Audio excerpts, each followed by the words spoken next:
हे guys good morning. तर जसं मी तुम्हाला कालच्या व्हिडिओमध्ये बोलली, की मला रेग्युलर जायची सवय आहे कॉलेजला.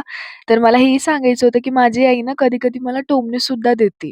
म्हणजे आता रविवारी यायचं असलं ना, तर लगेच असं बोलते, "अगं उद्या रविवार आहे, उद्या पण तर जायचं असेल ना तुला, उद्या पण जा." असं आणि मग काही-काही वेळेस तिला असं वाटतं, की मी लपूनच कॉलेजला जाते म्हणावं असावं.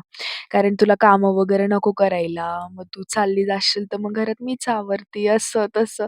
म्हणजे तिला असं वाटतं. नंतर तिला तिला हे पण वाटतं, की नाही, हिला खरंच कॉलेज आवडतं म्हणून ही जाते रेग्युलर.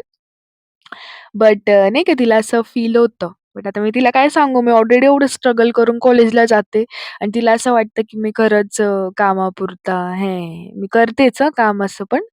भरपूर करते, पण ते आपल्या आईचं असतं ना नेहमी, की किती पण काम केलं ना, शेवटी ते नाहीच करत, नाहीच करत असंच म्हणायचं असतं त्यांना, हे ना. तर मी आज टिफिनमध्ये आणला होता पराठा आणि पेरू आणला होता कापून ॲज युजुअल मला तो खूप आवडतो म्हणून. म्हणजे कधी अवेलेबल असला तर मी घेऊन येते त्याला. आणि मग आज प्रॅक्टिकल पण होतं आणि आज मी खूप लेट आली घरी कारण प्रॅक्टिकल इतकं मोठं लांब झालेलं.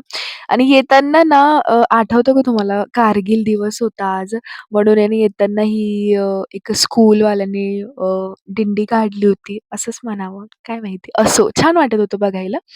मग कॉलेजवरून आणि ना मला 2-3 दिवसापासून आहे ना हा शूज, टायनी शूज आहे ना रोज दिसतोय. काय माहिती कोणाचा आहे, पण खूप क्यूट आहे. मला खूप आवडतंय. मग घरी येऊन खाऊन-पिऊन घेतलेलं आणि झोपून गेलेली. Thank for watching. भेटूयात उद्या. सबस्क्राईब करायला विसरू नका.